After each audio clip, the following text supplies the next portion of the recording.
From creating social impact to making women of all ages, sizes, races feel good in their clothes, Carolina Lifestyle Clothing has just grown over the last few years. I had the pleasure of actually having a quick chat with the owner and creative director, Carolina, and I'd love to share that chat with you.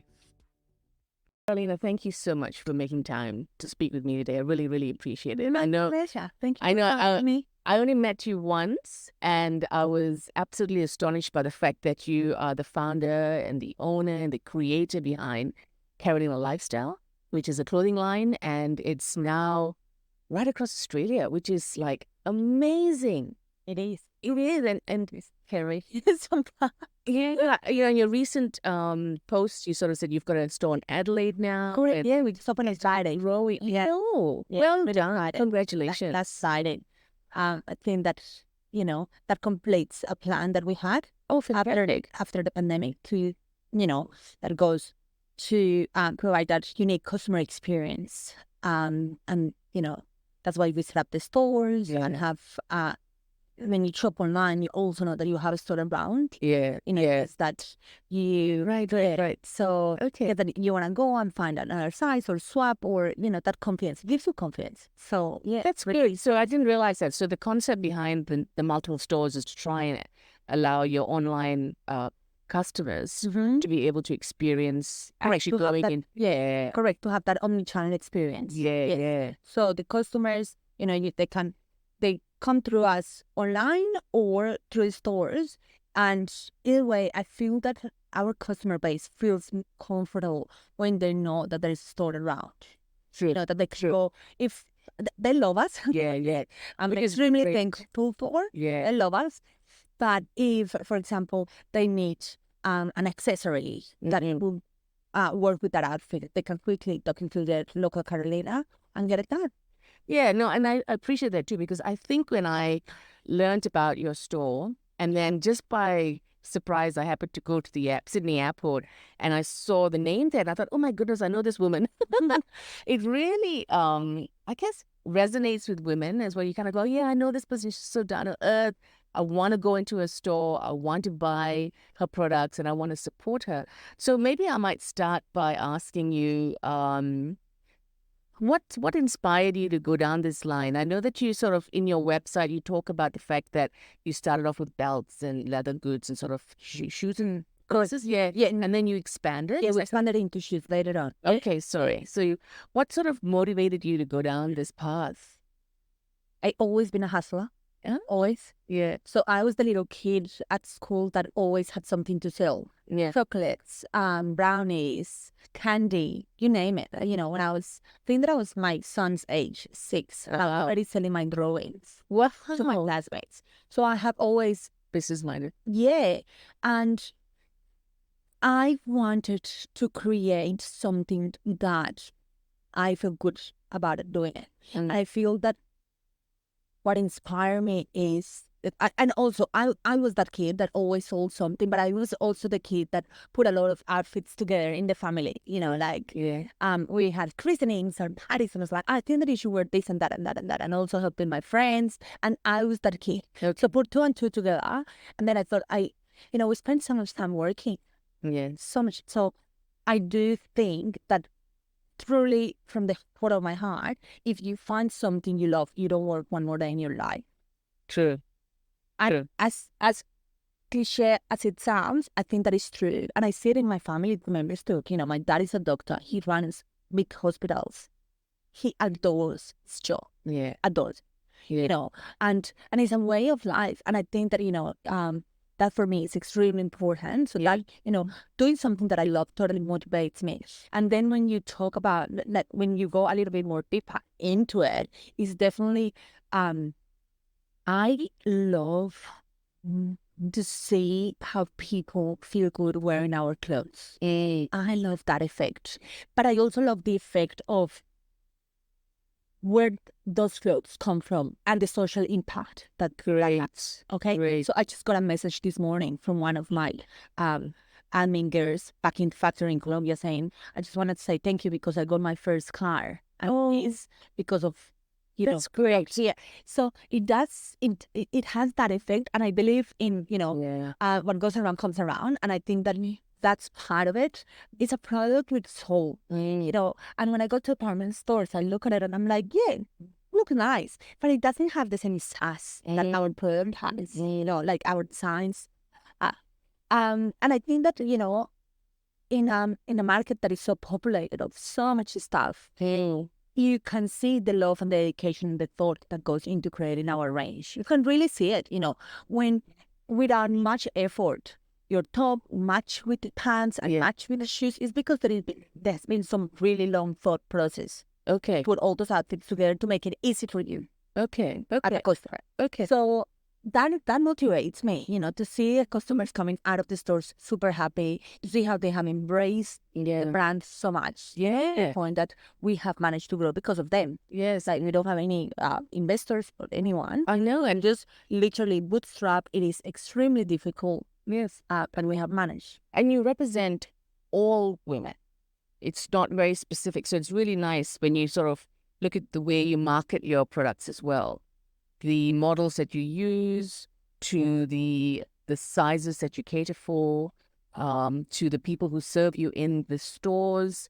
All of that actually does have an impact in comparison to walking to a store thinking, I don't know if I'm going to be able to buy something here. Correct. I think when you walk into a Carolina store, you kind of go, I think I can wear anything in this store. In a lot of stores, I have peers, in their 20s and in their 60s. And both big range. It's big range, like working at the same store. Yeah. And, it works quite well. Yeah. Because it complements, and I do think that with age, we get wiser. Yeah. True. And we're all getting there. Mm. So I do think that there is, this thing when you're young, you think that you're never going to go there. But with these young girls, it's like, hey, this could be your mom, your grandma. Correct. We all have to live in harmony and then in the store with that experience. Yeah. That's what I keep saying, a lot of the brands keep chasing the story, but the story here is very real, and also different nationalities. Correct.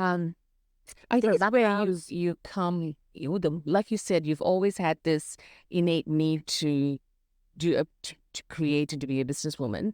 And the natural fact that you also then associate what you're doing and how it impacts lives for the people who actually work through you. So can I ask you then, you've got so many stores. I mean, it's huge. You've got staff that you have to manage. The marketing element of it, that's very heavy shoulders, that you have to carry around. How do you manage your balancing? Good people. Yeah. The answer is good people. Yeah. So your recruitment strategy is really good. Good people, and I employ on values. That's it. Like I have an amazing. I'm the creative director. Yeah. So I do the range. I put it all together. I do a lot of the sourcing. Right. So all the source I do it. I manage everything with the factory in Colombia. Right. With 80% of our designs get made. Yeah. But good people. I have an amazing team, management team, absolutely level. And I think that your vibe attracts your tribe.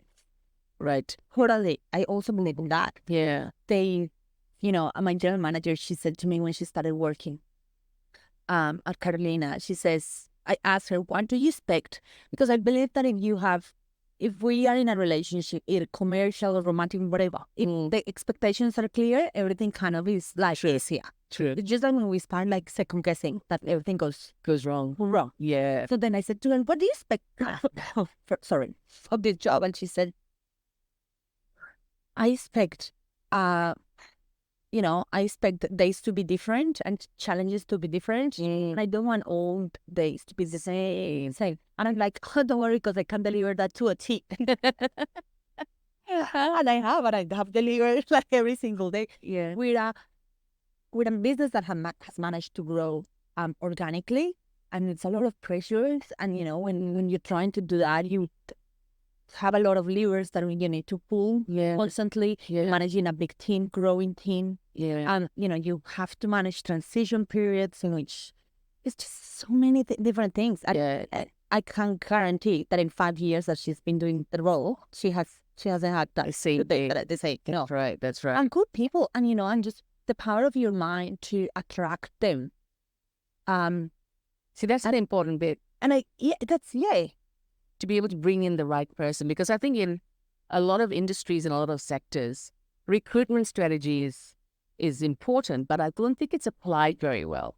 So people sort of go down a certain path of going, no, we want this kind of person to do this kind of job, but they're not thinking about the culture, the values. And even though it's written down on paper and people read it, I don't think it's actually applied. It's not practical, And I think that's where they don't get really good staff. Correct. So it's good to hear how you've sort of said you base it on values. But values is the most important thing.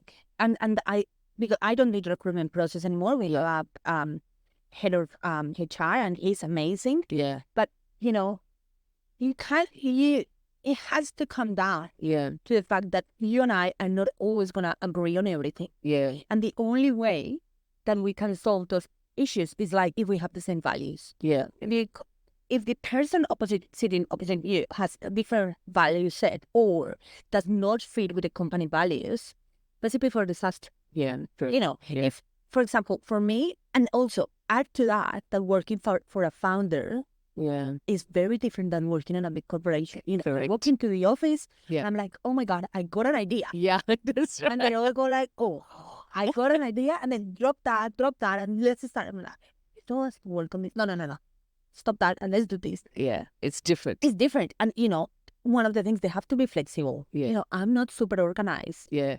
So if I cannot work with someone that is like methodic, because I'm going to drive them crazy, and there's nothing wrong with them. Like, it's not just not good for me. Yeah. I'm not organized, but hey, I come up with the ideas. Yeah.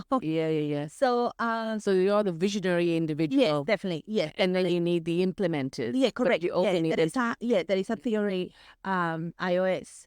And you have the visionary and you have the integrator. Yeah. And in my case, my managing director, she is the integrator. She's the one that puts all the parts together. But I'm like, hey, a new shop here. We should do this. We should start working with this model. We should do this influencer thing.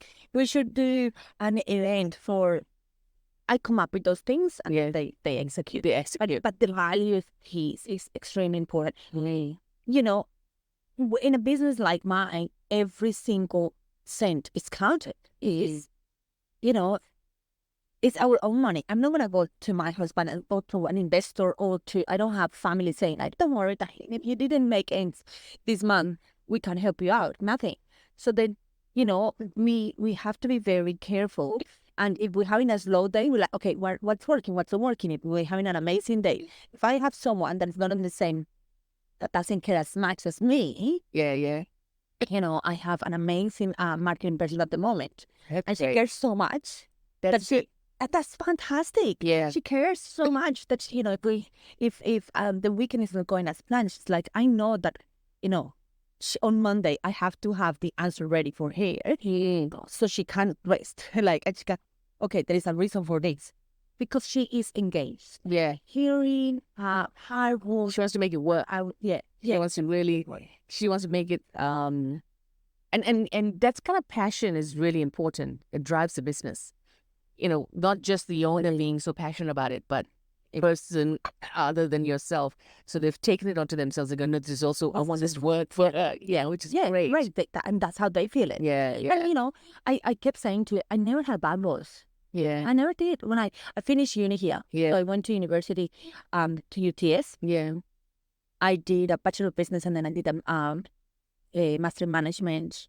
And I had a couple of jobs in the food industry. Yeah. Always selling. I had a couple of jobs, but I never had a bad boss. And when I reflect back, you know why that was? Because I always treated, if it was National Foods, that was a ginormous multinational. Or if it was a small scale food business, would always treat it as if this is mine. Yeah. This little tiny bit of the business is mine. Yeah. So gotta make it work. Yeah. Yeah. And then I never had a bad boss. I don't know what that is. So that's a good thing. So your experience has also been really positive yourself. So as you grew yourself, you learnt all the bits and pieces that you needed to from your leadership groups that you had, and you've applied it in your business. That's the end of part one. And part two, she shares her experiences of motherhood and what happiness means to her. Check out part two. Thanks.